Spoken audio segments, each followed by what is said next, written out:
Swayam Prabha. Digital India. Educated India.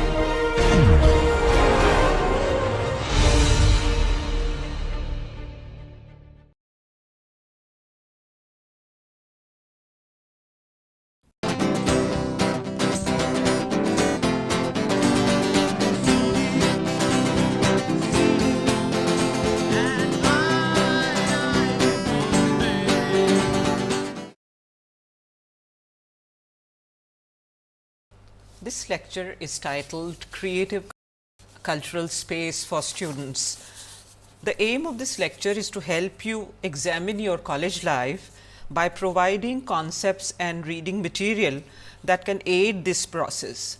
So, this really again takes our discussion about authenticity to another level, I would say, because I think we can also begin to see all these ideas and contextualizations that we have undertaken earlier, the various connotations of words that we have undertaken earlier.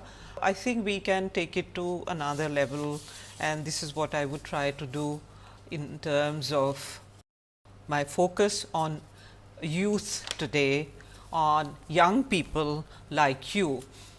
So, we would sort of start with Erickson's observation about the quest for identity as the hallmark of early youth. This hallmark of early youth is determined by the quest for identity, and often it ends up with certain amount of contestation with existing social order. So, we would keep that in mind, and what I would also like to do is to talk about the institutional systems within which you operate, because they are multi-layered and therefore, they provide enormous amount of opportunity for growth, for change, and I think change is the key word here.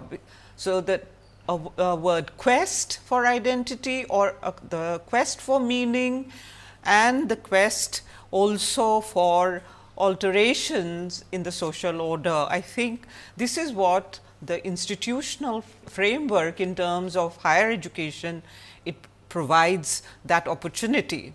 So, it is multi-layered in that sense, and what I would also like to do is to introduce another concept contained in the term liminal.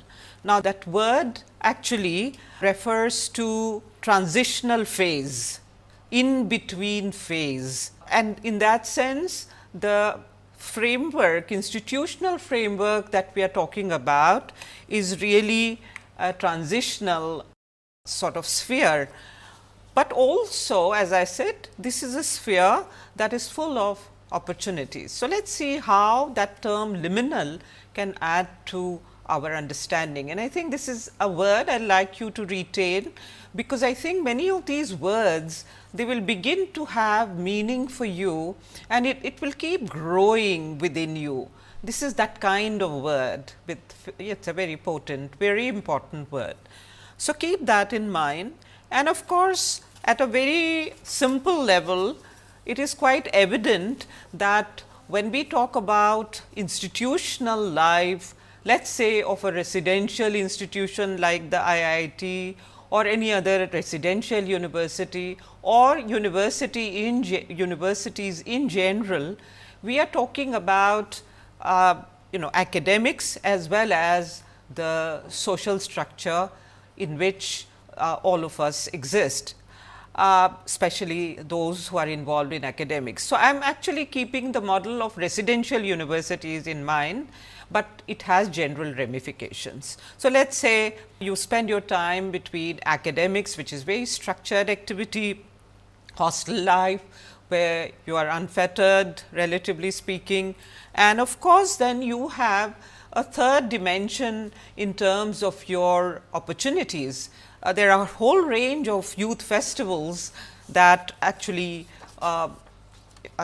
keep every institution very, very active and highly energized. Now, in terms of student culture, I would again draw your attention to the word culture that we had used in the sense Raymond Williams talked about its complexity. And of course, what I would like to point out that one of its meanings is related to the way we lead our lives. It shows cultural patterns in terms of how we lead our lives. So, the point is there something called student culture? What does it mean when we use the word student culture? Is there something called IIT culture? We are talking about a specific institution like IIT, and as I said, please keep it in mind. The whole idea is to enlarge the discussion, but right now it is focused on IIT culture. So, is student IIT culture the same as IIT culture in general? These are questions of interpretation, and once you begin to examine it through your experience and your understanding, you will begin to see the complexity of arriving at consensus. Each one of you may define the IIT culture or the student culture in IIT in different ways, but therefore, we will keep all that complexity in mind, and also the fact that when you come here, you also bring your other cultural traits, from your family, from your city, from the region to which you belong. But all of these actually, begin to regain new blends, new life when you come within the liminal space of an institution. So, I am trying to draw your attention to the processes that are interwoven within the system, and again it is always very loosely defined. It is very loosely defined, just as your lives are also in that sense not completely controlled by ideas which may have been dinned into you right from childhood or from schooling pattern or from coaching classes or whatever. Now, the point is, when we talk about the opportunities to explore various possibilities once you are within an institutional framework, which is a very privileged position, no doubt, because institutions of higher learning, your access to these is dependent on so many social, economic, cultural factors, and so that is a very privileged position. However, it is really a position which, when we begin to examine it from the point of view of young people, it is full of contradictions also. So, let us say on the one hand, we would acknowledge all the positive elements of being in an institution with possibilities, where those who have the initiative and the drive, they are able to explore these opportunities. So, let us say what are these opportunities in addition to academic specialization? That is also a huge privilege, to be able to choose and learn and to hone one's skills, and then from this in between state enter another level of vocational existence, where you contribute much more directly and actively to the social framework. The other opportunity is in terms of doing innovative projects like the human powered car, the cell phone cycle charger, to the Indian humor site, and I am only mentioning a few, and you would find many things that young people who have the initiative, drive, and are able to make use of the given opportunity, they are using that. But and also then there are these whole set of cultural festivals which are very popular in IIT, and I will show you one or two clips just to give you some idea of the high level of energy that is generated, for example, during PAF, like Performing Arts Festival, where both the performers and the audience, they are completely involved in creating these artistic ventures. Then there is Mood Indigo, where students from different parts of the country, they come to the institution and they participate in various activities. So, that is also again a very energizing activity. And then there is the Tech Fest, which is as the name itself suggests, which is highly technologically oriented, and it has also gained great momentum. So, there is a surge of these very positive acts of celebration, and therefore, one would definitely not undermine them, and one would also really feel one would like to say that it is really something that shows the strength of any institution and also of young people and their desire to do something new, original and also entertaining.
There are questions about these festivals and about the success rates of institutions that we often talk about. They have their own relevance, but I have a few questions I would like to pose before you.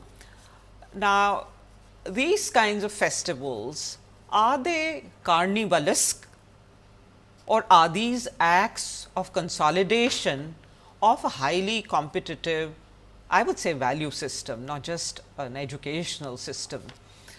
The word carnivalesque comes from Bakhtin, and actually maybe I should just read out this particular statement from Bakhtin, where, and we have talked about Bakhtin earlier also when we talked about fiction. So, this is critic, the Russian critic, who really has contributed to thought about literary and cultural spaces in a very, very significant way.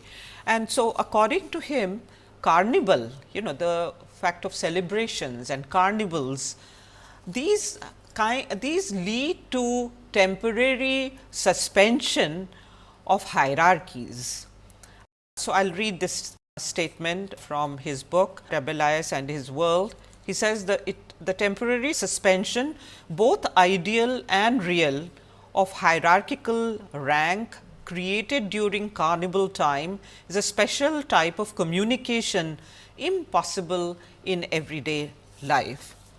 So, on the one hand, there is great surge of joy, excitement, youthful energy during these festivals and during all these new things that people are able to do within the academic sphere or extensions of these.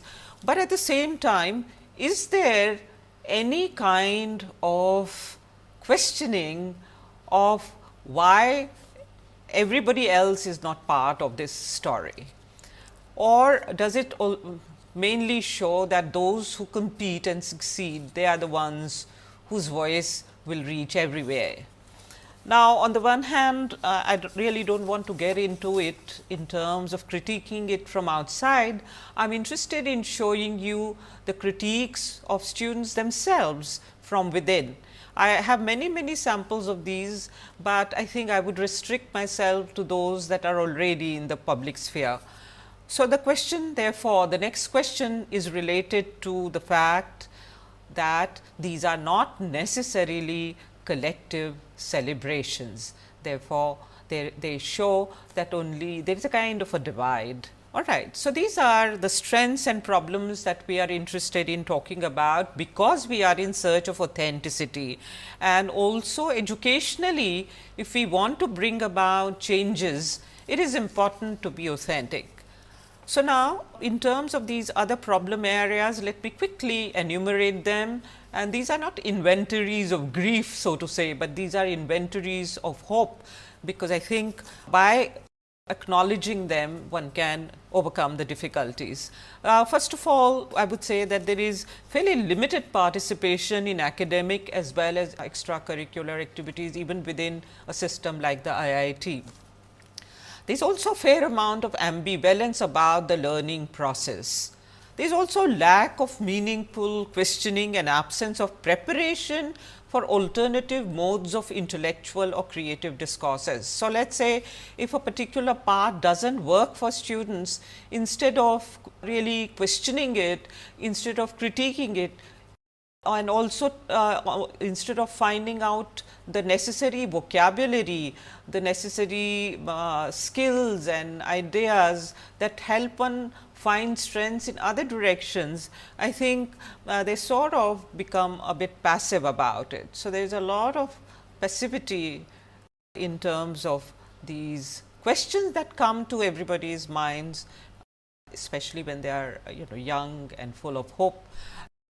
But at the same time, there is no effort towards finding alternative modes of discourse. There is also a great deal of increasing absence of active reading and writing habits, and that may seem like a very traditional outlook, but you see, I do feel that it would be possible to rule out the significance of reading as a mode of slow process of reflection, which is important for every mind to grow. And therefore, this absence of active reading and writing habits amongst young people who have come for higher education is a source of great worry to all of us, I think. Then there is also another growing issue. It seems like a long list, but it is important to talk about it. So, there is very limited reading experience in any language. So, let us say if you do not read in English, it is not necessary that you read in your mother tongue. I have shared these bilingual exercises with you, and I think that it was quite clear that many of the students actually are struggling with even the reading habit. So, this is again something that is that needs to be looked at. And finally, I think what I would do is to place this from the point of view of students who have written about failure within the IIT system. So, two things are happening here in terms of what I wish to place before you. One is of course, this liminality. The other thing is about the complex interwoven pattern of cultural issues, of values that have been incorporated by each one of you, and also therefore, the success, but also looking at it from the point of view of failure. Now, I am not sure if you know about this film, but there is a film called Deja Vu, which means that it is something which is already seen. Now, you can dip into this film, but primarily what Anshul Singhal, who was interested in theatre activities after coming to IIT and started directing plays, he decided to make this film, which was triggered by a suicide committed by one of his classmates. And he felt very deeply affected by the sense of failure that the student felt because he could not get into a particular branch of engineering. And so, it triggered a whole set of these artistic activities, where he tried to crystallize this sense of what happens to students when they come into a system with again a baggage from their childhood of being pressured into doing certain kind of academic work, and when they fail, what kind of deep sense of failure this could be. So, you can dip into this film.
run in circles. It's a very, very mad world.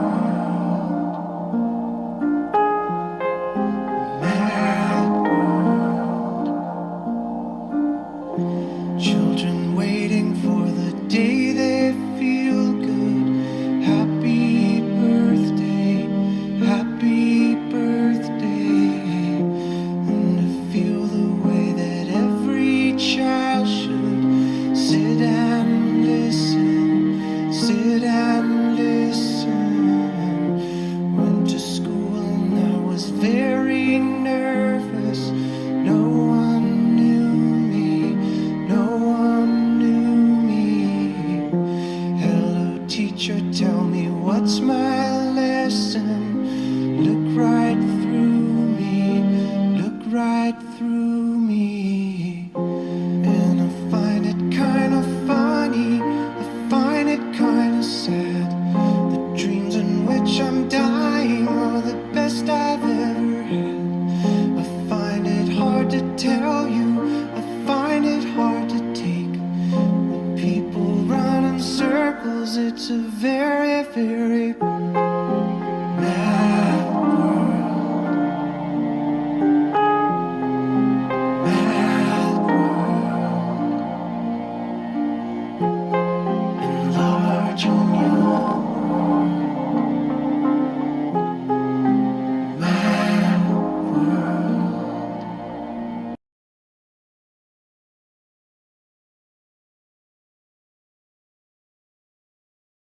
I sort of decided that while talking about this issue, I'll introduce you to Bildung's Roman, a form of fiction which is actually completely devoted to the quest theme.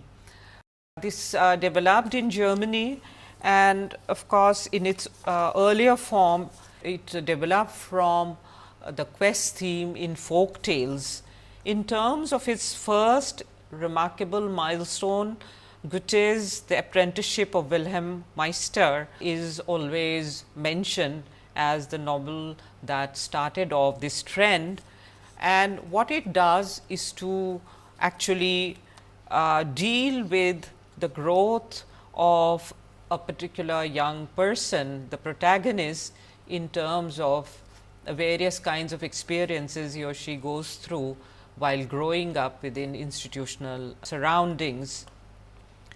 What I also would like to do here is to place the Bildung's Roman in terms of the Indian discourse, and therefore, very briefly, but I would say in a way that I hope will reach you, I would try to place novels and films that deal with IIT experience before you. So, from these issues that I have articulated earlier of search for authenticity to its expression in well known forms that are already available in the public space. So, I am moving towards that direction. So, about Bildung's Roman, there are one or two things that perhaps need to be mentioned.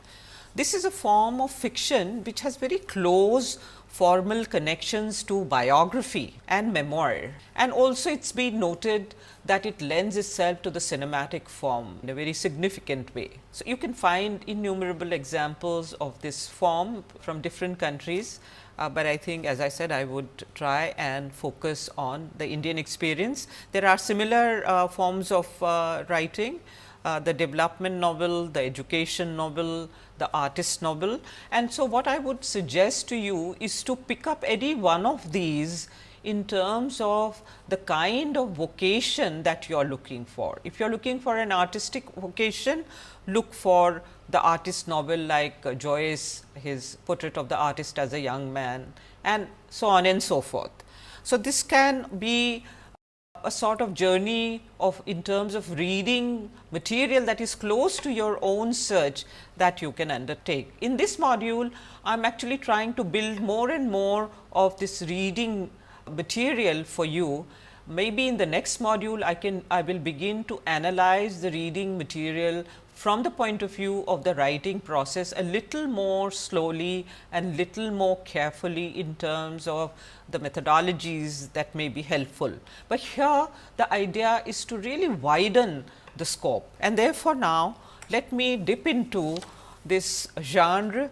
And I do also want to mention that in post-colonial writing, that is let us say writing after independence, this kind of form has become very important, and also for a lot of marginalized people, this is a very important form, because it helps you look for your experiences and what kind of transformations you want, or what kind of suffering you have endured in undergoing the given values of a society.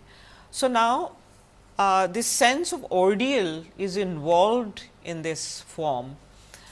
Within our own national sphere, one would like to mention that in the 90s and 20s and 1930s, let us say this is not Bildungsroman in the strict sense, but because of its close proximity to memoirs and biography, it is important to remember that lot of our nationalist leaders like Gandhiji and Pandit Nehru, they of course wrote about their own personal experience, which was deeply connected to the national experience. It was deeply connected to a collective sense of freedom that each one of them was seeking and helping create, so to say. So, therefore, these early writings, memoirs and biographical writing of this period is actually helps us understand the form of Bildungsroman that revolves around the IIT system, because the IITs were also created as part of the nationalist discourse. They were created as institutions of national importance, and therefore, I feel that we should place it within the national discourse for liberation and growth. The second phase of Bildungsroman in the Indian context revolves around Salman Rushdie's Midnight Children. We have already talked about it, and I hope you would spend time reading this great book. That was a comic epic, as Rushdie called it, because the epic quality of early nationalist writing is subverted in this phase, because there are a lot of issues of disillusionment that the writers have dipped into. Salman Rushdie from his position in the diaspora, Indian diaspora, and Arundhati Roy from her roots within the country in God of Small Things, again a beautifully crafted novel which is a tragic epic. So, I hope you would read both these in terms of Bildungsroman and in terms of therefore placing the discourse about a specific system like IIT within this larger quest of young people for meaning in different kinds of locations and cultural situations. While shifting to the IIT novel, so to say, if we can use that term, or cinema about the IIT system and the educational system, two things need to be clarified. I think apart from just discussion of the institutional details, what one has to recognize is that these institutions, their brand value and the aspirational value is related to middle class obsession with engineering education in general, and the IIT brand name in particular as symbols of monetary and social success. And in that sense, for economic mobility and also for survival, middle classes are everywhere are driven by the need for survival and mobility, economic mobility. The second term, before I come to the novel proper, is related to the term technology. I would quickly dip into Raymond Williams, who said, the newly specialized sense of science and scientist in terms of science as a systematic study of nature opened the way to a familiar modern distinction between knowledge, that is science, and its practical application, that is technology within the selected field. So, technology deals with application within the selected field. A third idea. So, middle class obsession, 2, what is technology, 3, what is therefore technology education, and 3, this preoccupation with survival. Now, it is true that technology is a mode of survival, it is an instrument that helps you survive better. But let us quickly say, look at very important study by Manuel Castells, the Network Society, who has pointed out that technologically we are in a phase which is in transition. So, from industrial age to information age, there is a huge transition, and this information age is brought about by communication and biological technologies. And of course, he also points out in this very famous book that survival of societies are tied to technological applications. So, middle class survival, that it is linked to technological education, because it is also a mode of survival within this stage of history that we inhabit. This we will keep in mind, because I feel that we also then have to remember that the discourse about technology within IIT system, there can be a discourse about collective survival, in the way the nationalist discourse was about collective survival, collective liberation. Therefore, these novels I would like you to see within that perspective, and I will leave it open ended beyond that point. The first novel that stirred the imagination of the reading public in IIT for various reasons, and I am not going to make judgmental qualitative statements about the quality of the writing or anything of that kind. I am mainly interested in the thematic aspect. So, Chetan Bhagat's 5-point Samvan was subtitled "What Not to Do at IIT," and therefore, he harped on that fact. And so, it is not going to teach you how to get into IIT or even survive it. And in fact, it describes how bad things can get if you do not think straight. This was what he said. Now, interestingly, this novel became a bestseller precisely because it evokes a sense of connection with the hidden layers of IIT system, which, as I said, is part of the national discourse. So, that is also not so surprising. There is also a lot of curiosity about the hidden layers of IIT life, a lot of ambivalence also in the reading public. Well, the search for identity in 5-point Samvan revolved around the IIT system and also the label, the identity that it provides to the protagonist, and the novel ends in fact with this resolution. It is strange, I might have passed out of IIT, but in some ways my soul is still there, maybe in the hostel corridors or at Sasi's or at the Insti roof. And therefore, the identities of Alok, Rayan and Hari are shaped by their struggle within the IIT system. No new question is really raised about IIT system or about liberation of any kind, academic or any other kind. Now, you know very well, you know it better than I do, that the film Three Idiots actually captured these issues in a very, very powerful way, and also advanced discourse in a significant way. This is, I see this as a very positive intervention in critiquing the unexamined educational views of the middle class through what they have described it, Mr. Hirani has described as a comedy of ideas. Now, what have they done really? Let us quickly look at that. I personally feel that the film, of course, it is a wonderful addition to the need for discourse about what we are doing and what we are not doing right, but it is really seen through a male gaze. It equates engineering with patriarchy and authoritarianism. The identities of the protagonists, Rancho, Farhan, Raju, these are shaped through self-actualization. This is a word, a term that we will explain. This was used by Mr. Hirani in the description of this film, and I am quoting him. So, these are shaped through self-actualization as opposed to Chatur, who typifies unexamined middle class aspirations. So, there is a lot of this force on redoing things that are wrong, finding one's own path, and in that sense it is a very, very important popular intervention in terms of educational discourses.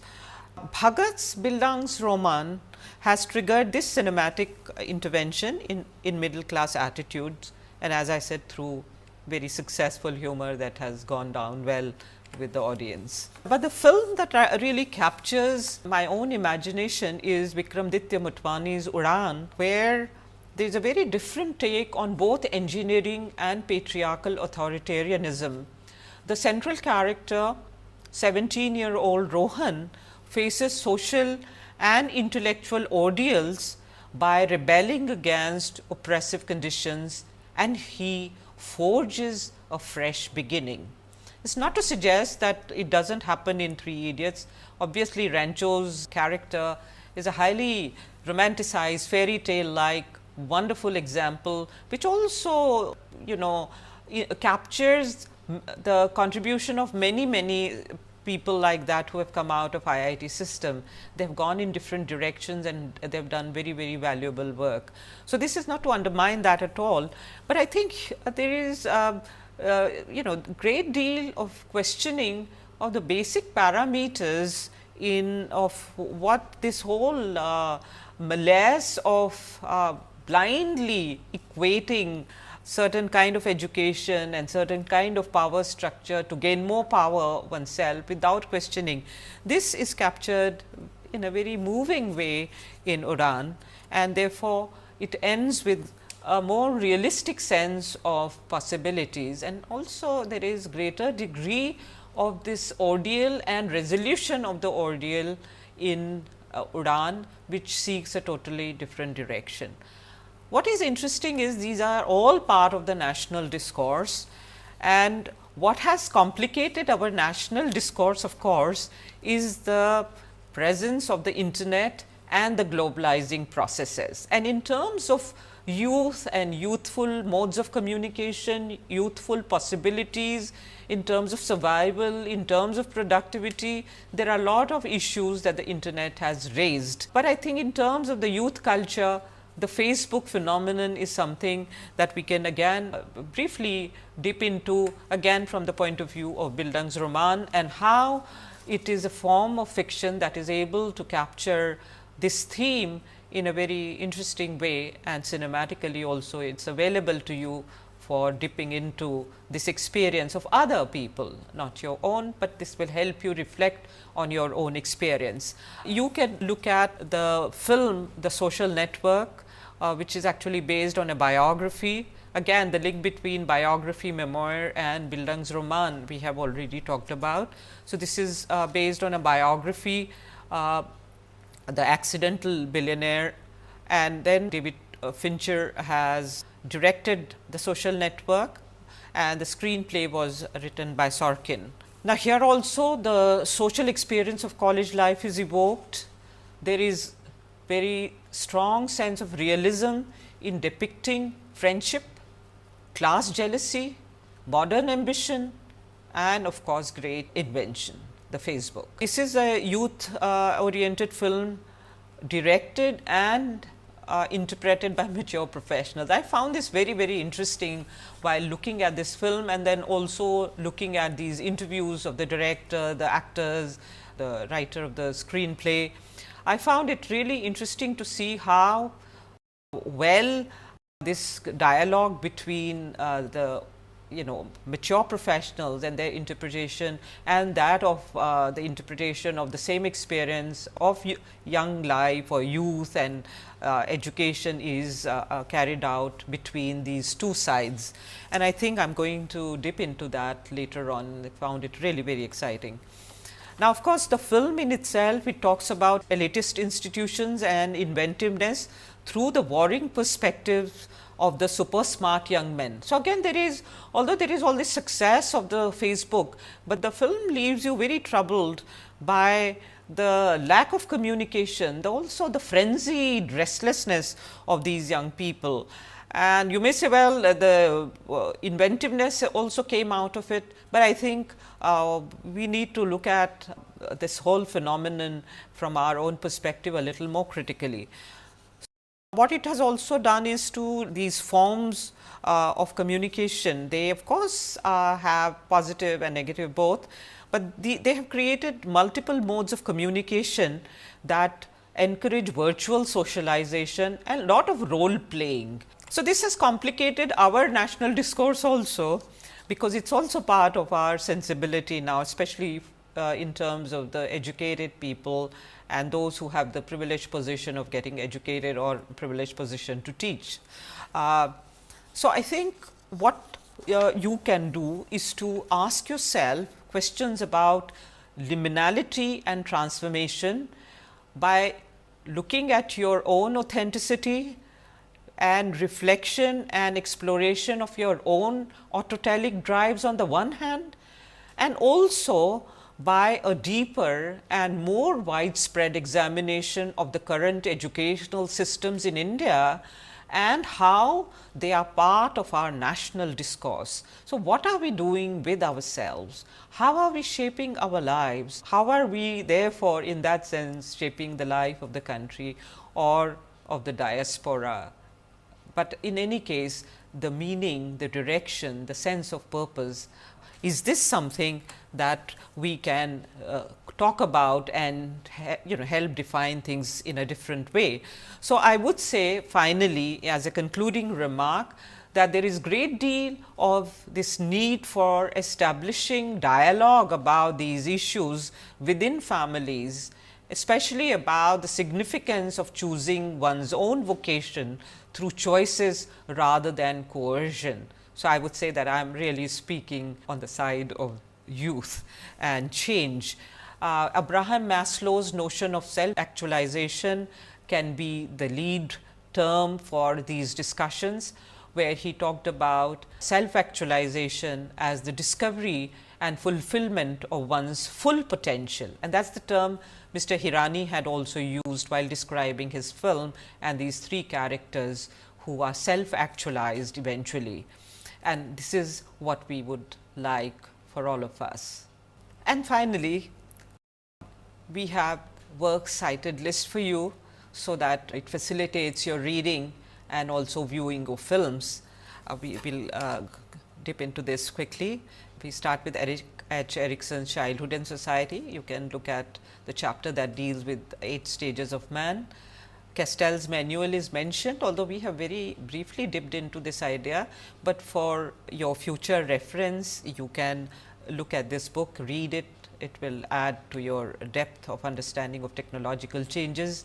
Raymond Williams' Keywords, we have already mentioned that. In terms of the films, 3 Idiots directed by Mr. Rajkumar Hirani, and The Social Network directed by David Fincher, Udaan directed by Vikramaditya Motwane. This completes our list, and we are sure that you will enjoy looking at the films, you will enjoy reading these books, but what you will enjoy most is this infinitely beautiful process of discovering yourself slowly, and also the processes that help you discover not just the end product, but the processes also. Thank you.